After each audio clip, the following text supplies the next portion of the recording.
Okay, Google. Russell T Davies, fetish and kinks.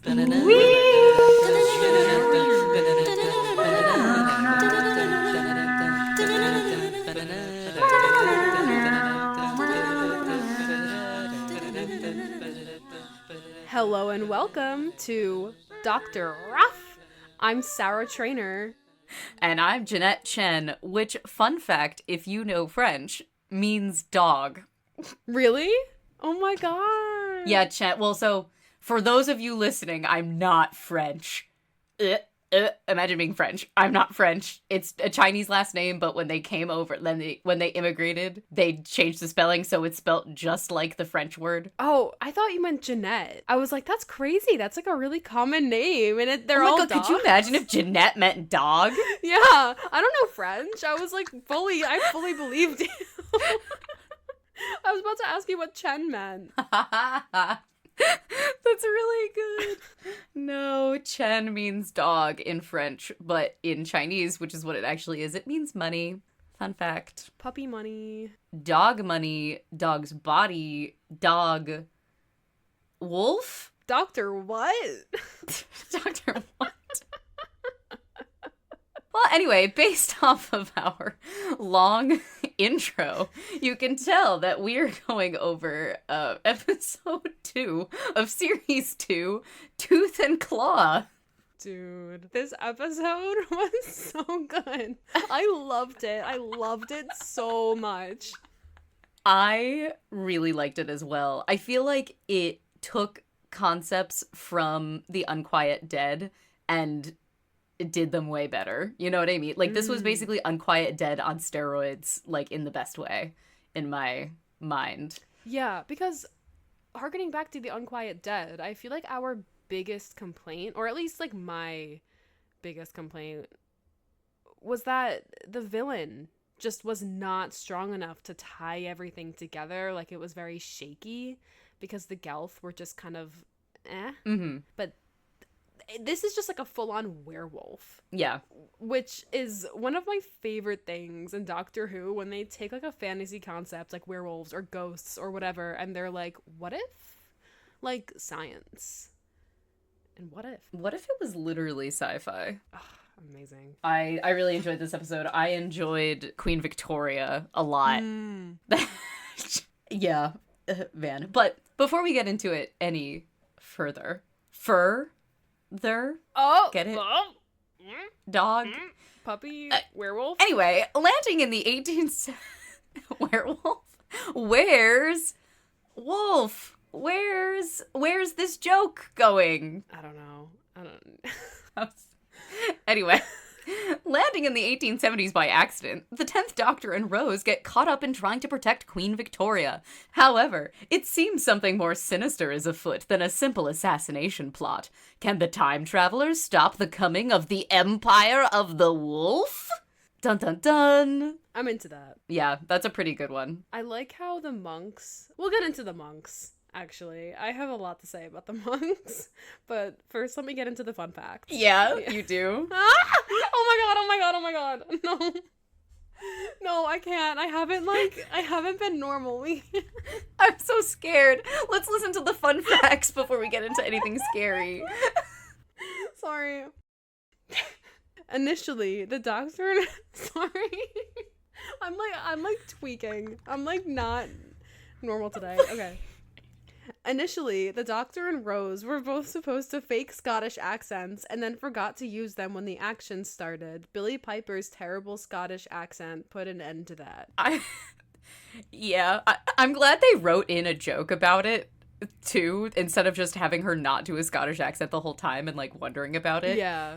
Though, I will say, I'm so glad that we got to hear David Tennant's real accent. Oh my god. That was awesome. Yeah, I think we mentioned this. I wonder if it was in the Christmas Invasion episode, but we were, like, talking about it, and yeah, I love him. Period. So true. Alright, second fun fact. The Doctor passes himself off as Dr. James McCrimmon from the township of Balamory. Jamie McCrimmon was a companion of the second Doctor, Patrick Troughton, and the longest-serving companion in terms of episodes. He appeared in 117. Oh, cool. Have you heard of Jamie? I don't think so. Well, I never like watched his episodes. I've watched like some episodes from the first Doctor and the fourth. But he was like a Scottish like Highlander and like wore a kilt and stuff. Yeah, Second Doctor I haven't watched. Yeah. Oh. Okay, I see. There's some like Doctor. Not the Magic the Gathering card. I just Googled his name and somebody made like a custom. Oh, sorry. What were you saying? No, yeah, people love him. A lot of like people ship them. Really? The Doctor and Jamie. I don't know if there's any like weight to that, but that's a thing. It shows up on my timeline a lot. Whoa. Dude, gay Yeah. people? Interesting. Very interesting. The concept of gay people. All right. Third fun fact, Russell T Davies developed a storyline set at Buckingham Palace involving an alien insect getting in Queen Victoria's eye. This was not what the production team wanted, and the storyline was rejected. Getting in Queen Victoria's what? Her eye. Her eye? What the? That's such like I'm imagining like a bad like CGI bug like crawling in and out of like Queen Victoria's eye. Like it would have been like just like peak Russell T Davies, I think. Yeah, that's kind of crazy, actually. You know, sometimes I wonder. He also wrote this episode though. I figured he did, and actually, it's pretty good. I was going to say, I feel like, did he have like a ghostwriter for this episode? Because there wasn't as much like goofy crap in it that there normally is. The werewolf didn't like take a shit, and nobody like around them went like, "Oh my god, you stepped in dog poop." The werewolf didn't poop and fart. It's not a Russell T Davies episode if someone isn't like pooping and farting. Dude, do you think that's a fetish of his? I don't know. I don't really know enough about his sex life to really. Hold on, I'm gonna Google it. I'm Googling Russell T Davies fetishes. Okay, Google. Russell T Davies fetish and kinks. Oh my god. We're really earning the E for explicit on this episode. I think there's an article in The Guardian called Russell T Davies on Secrets, Sex, and Falling for Doctor Who. Something clicked in my head. I love you. So maybe he'll like kind of like explain whether or not he has a scat fetish. And then this article. Maybe. I love Doctor Who and I have a scat fetish. Oh my god, he wrote that. Shut up. Your mother listens to this podcast. I forget. Okay. Sorry. I don't think she's listened to the latest episodes. I think that she's forgotten. Well, you should tell her not to listen to this one when she gets to it. Could you imagine I made, like, your mother her own version of the episode that has, like, every embarrassing thing taken out of it? So, to save face, so she doesn't have to listen to you saying Russell T Davies likes to have shit in his mouth. But, anyway. Best part of the episode. Speaking of what's not shit, I really liked I really liked that it was a historical episode because that's one of my favorite things. I loved that Queen Victoria was a character and we got to see her. But you know, I love that kind of thing where it's like, oh, you see it, they're swanning around with a historical figure and like blah blah blah blah blah. Mm-hmm. But I was just so intrigued by what was going on with the weird monks and the werewolf. There's so much there that I would love to know more about that obviously doesn't fit in this episode, but it was interesting enough that I would want to know more about. I'm like, wow, there's just like a society of bald monks who like worship the werewolf, Deus est lupus. Like... Very strange.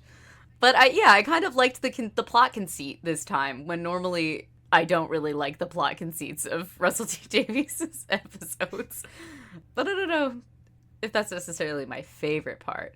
I didn't really have like a big highlight for this episode, I don't think. But I liked it. I liked it overall. Yeah. Yeah.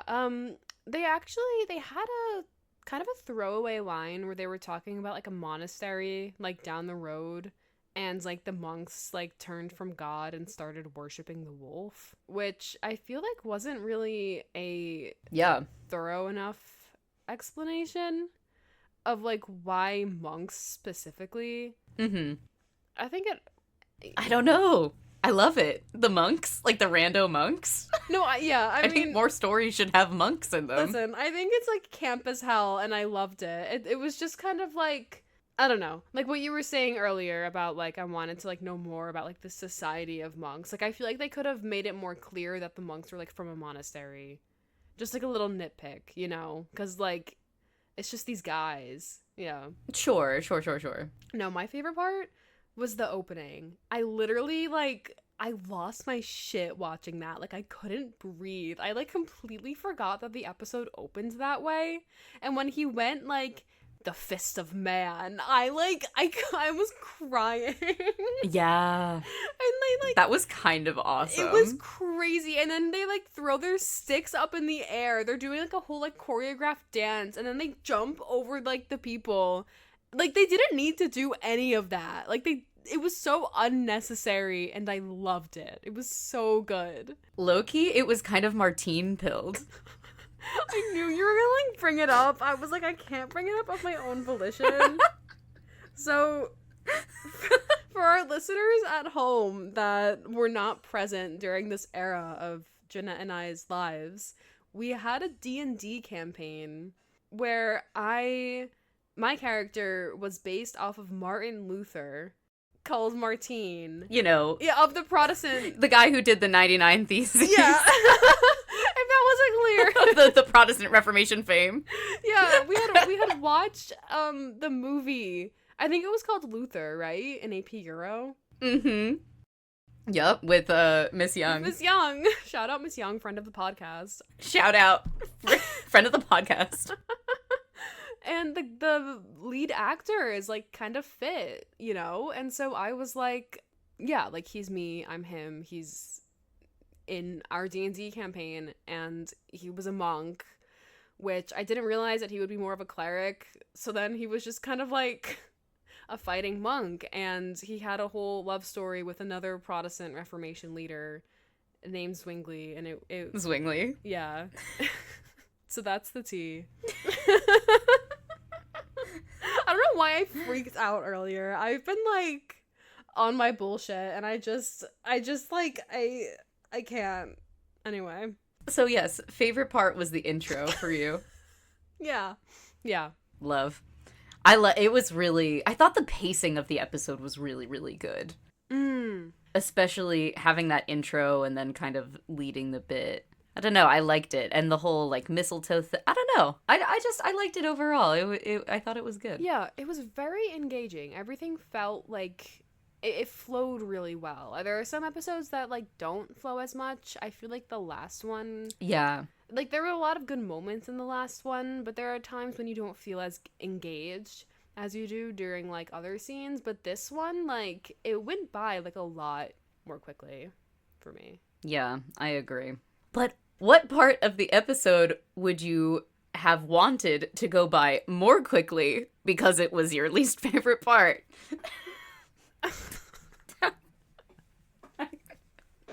I quit. Like, I quit doing this. I can't do it. I can't keep doing these shitty transitions.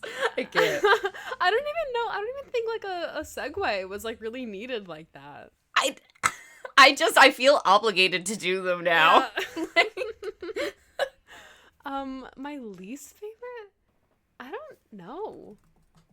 I really don't, like, maybe, I liked all of it, like, to varying degrees, sure, but, like, I can't think of, like, a part that I, like, actively disliked or was, like, the episode could have done without. Like, I think it was very tight, I guess. There wasn't, like, a lot of, like, random shit happening.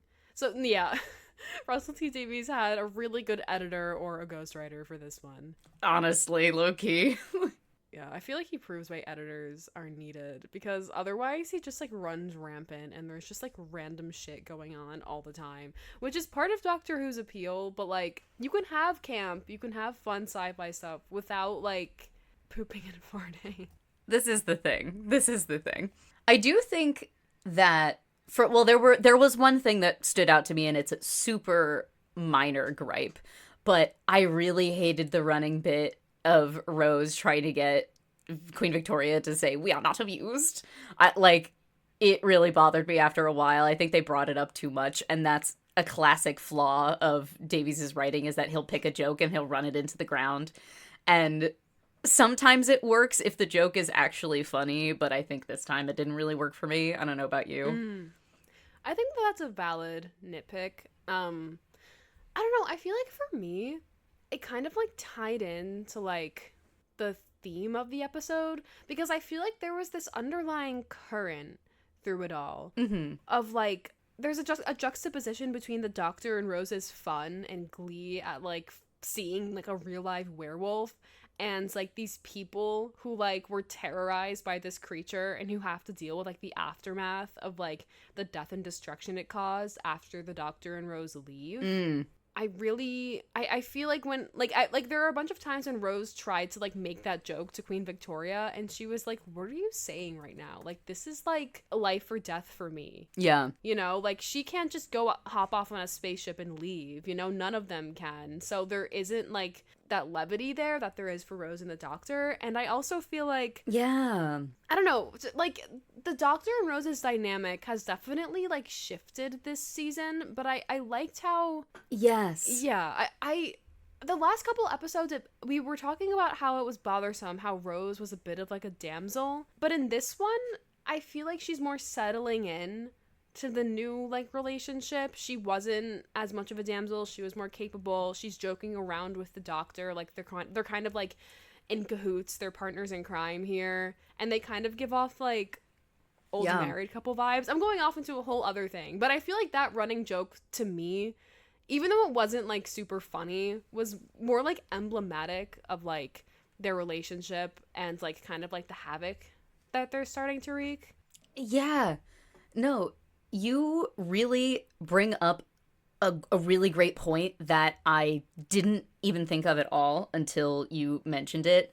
Because something that I was also going to complain about is that Rose seems like a bit vapid, you know, in the recent episodes. Like, as you said, she's kind of been a damsel. And I was going to comment on the fact that she does pull like a classic Rose move where she comforts Lady Isabel, right? I think it was the maid. Or the maid, yeah, whoever she's comforting the maid. And I was like, wow, it's so good to see like a classic Rose Tyler moment. But other than that, I had a little bit of a problem with her characterization. But I think your point of seeing her adjusting to this new Doctor and them making light of a situation that is very real for everyone else, like, dude, 10 is making her worse. Low key. High key, baby. Like, dude, he is literally making her worse. And it's crazy because he's also, I mean, he says at one point they go up to see like the thing that the guy invented, and 10 is like taking a look at it and he's like, oh, am I being a jerk? I'm like, am I being an asshole? Yeah, like he is kind of a dick. Yeah, like he's kind of a dick. He's all charms and smiles and laugh. And I know we talked about this last episode too, but it's really crazy how different he is from 9 and how I know that's going to come to a head at some point. Yes, 100%. And it's really interesting. I feel like I've seen a lot of people on Tumblr like bringing this up and their like Doctor Who like analysis posts and stuff. I don't have like any specific one in mind at the moment, but people talk a lot about how 9 is born out of war, you know, like he's really troubled, and when he meets Rose there's kind of like this hope, and he's able to kind of like reconnect with this more like, I guess for lack of a better term, like human side of himself, you know, like he starts to care more about people. And by the time he's like regenerating into 10, in this moment of like love and affection for Rose, like the reason why he's regenerating is because he like absorbs the time vortex from her and she like just saved him. Yeah. And so it's like he's ending on a high note, and then 10 emerges out of that high note. And so he's just like all charm, flirting with Rose, kind of riding a high, it seems like. And yeah, it's gonna be really interesting to see where it goes, because in here we're getting to see more of that like dynamic, and I don't know. It's also interesting because I feel like last season she was like super in love with the Doctor, super enamored. They had a really like deep connection, and this is a very different connection. Yeah. Like they kind of like snap at each other, they tease each other more. They seem more of like a human kind of like married couple almost. Yeah, for sure. And they definitely also like embrace a kind of childishness, even though 9 obviously had some whimsy. Like, Oh, for sure. I'm thinking of when he was like, what if I'm not, like, what if I am Santa, like the bicycle, blah, blah. You remember that part? Yes. Yeah. He's still a lot more serious and kind of helps people with a little bit more, like, he understands the gravity of the situation more.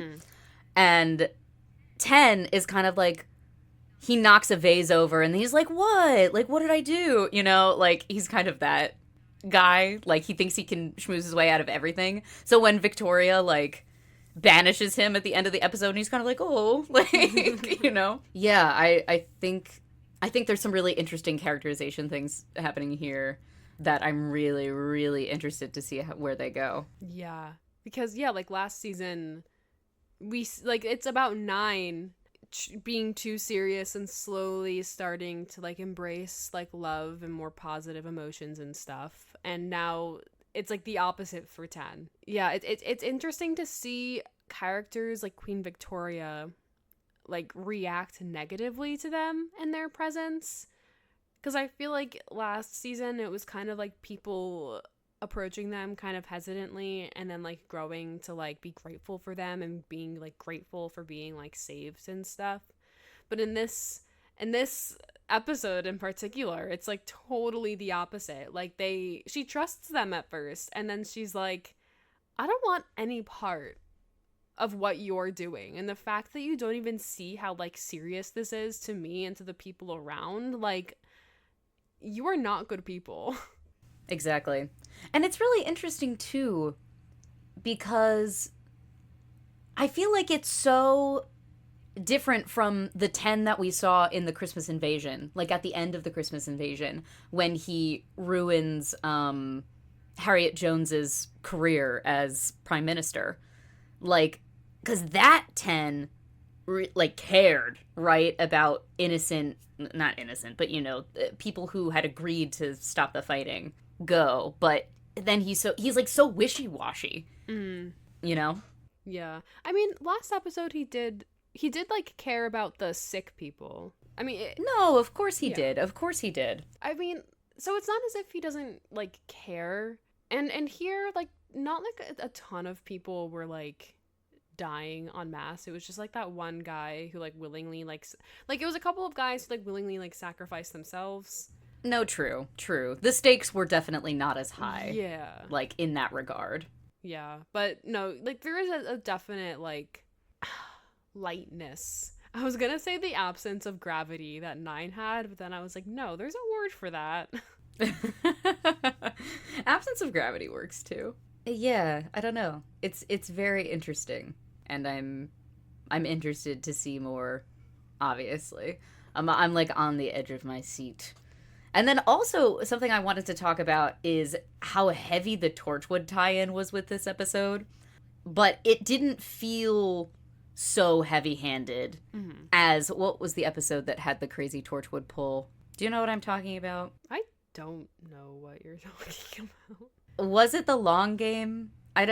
Wasn't there an episode in Series 1 that I complained about it being too much of a tie-in for Torchwood, and it irritated me because it felt just like a tie, like it only felt like a tie-in for Torchwood. Yeah, it was about Captain was it Boomtown? Maybe it was Boomtown. I don't remember. I'll have to go back and I'll do another re-listen, my like third re-listen to all of our previous episodes. But yeah, it felt more natural this episode, which I appreciated, because something that I hate is when a TV show that has a spin-off like is really heavy-handed about having its spin-off be like included. I don't know. I don't really like I don't really care about watching Torchwood. I want to watch Doctor Who. Yeah.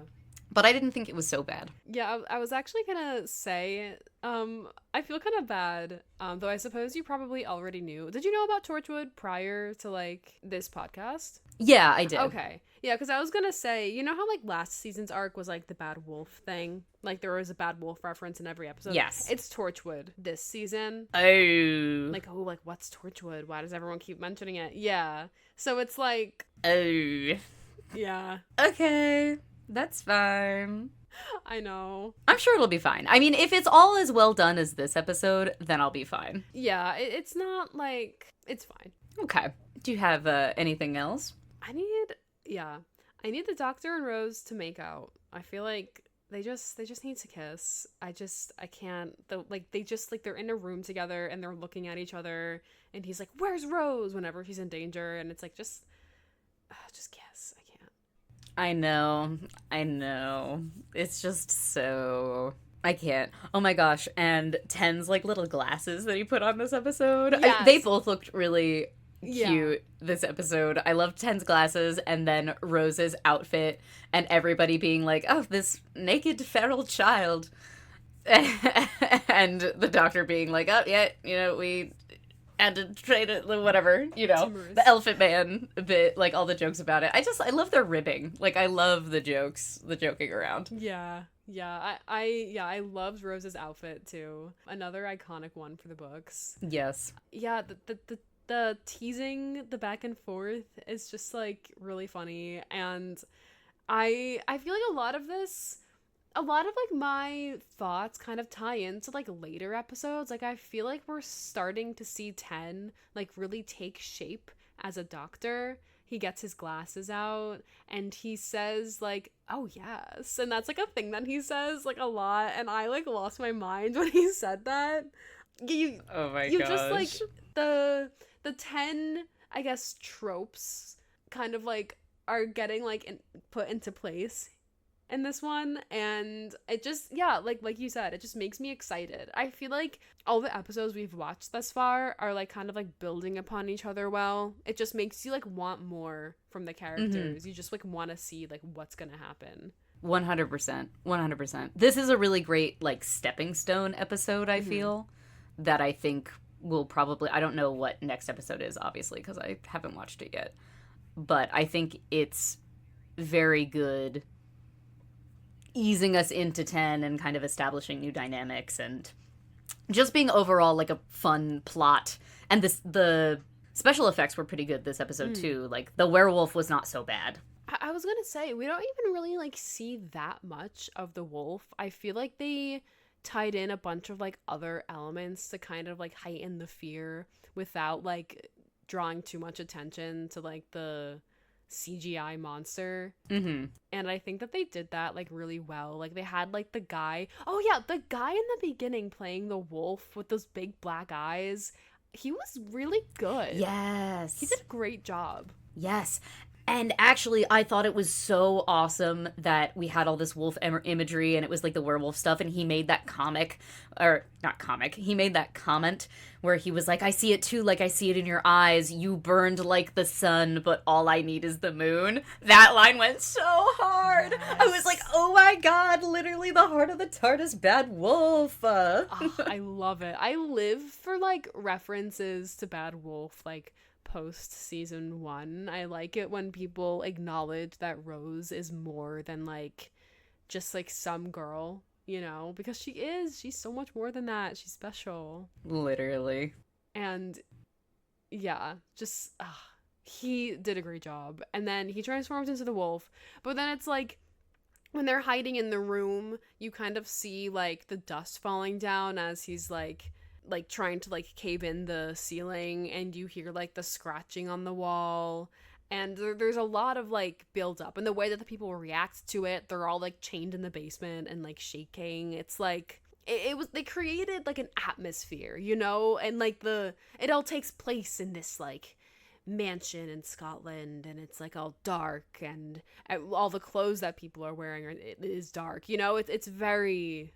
They did a really great job with the atmosphere that, like, even though, like, the wolf was, not as bad as, like, other episodes for sure, but, like, it didn't need to be, you know, like great, because it didn't like center on the wolf specifically. It was like everything together, if that makes sense. Yeah, yeah.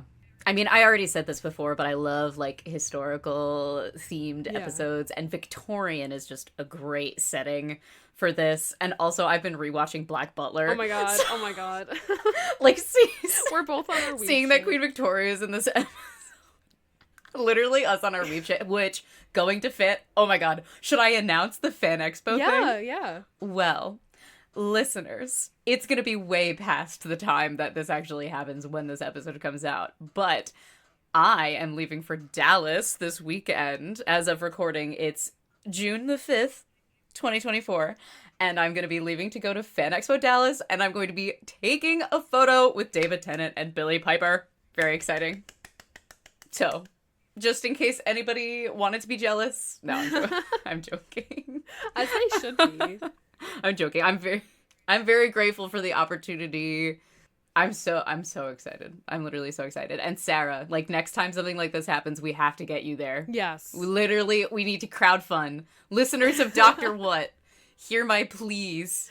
Mom. Give Sarah Trainer money to go see David Tennant. I went to New York Comic Con last October, and my mother and I saw him. They did like an interview with him. It was great. Yeah. Oh my god. But That's we awesome. were supposed to take a picture with him. I cosplayed the 10th Doctor. My mom cosplayed Crowley. And we didn't. Wait, cute. I remember. Yes. I remember that. Yeah. We can post pictures if you would like. But yeah, he kind of like left. And then they like didn't really do a good job of telling us that he left. I mean, like, I'm not saying that it's gonna be the same. It was just like really like, Damn. yeah, they just kind of like wrote it on a whiteboard and like didn't really send out any emails or texts. That sucks. They do say, like, on the bottom of the, like, meet and greet, whatever, that, like, any celebrity guests, like, hold the right to, you know, leave at any point Yeah. because of, like, professional obligations.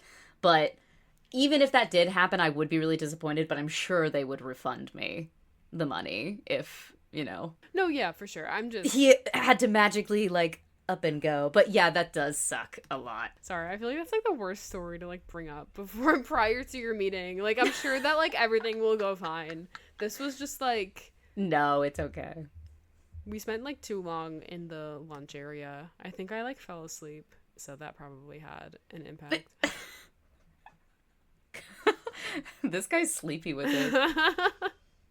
I'm eepy. Eepy. Literally Eepy sleepy. Doctor what? Doctor what? Do you want to plug our socials? Yeah. Okay. Instagram is at doctor.what.podcast.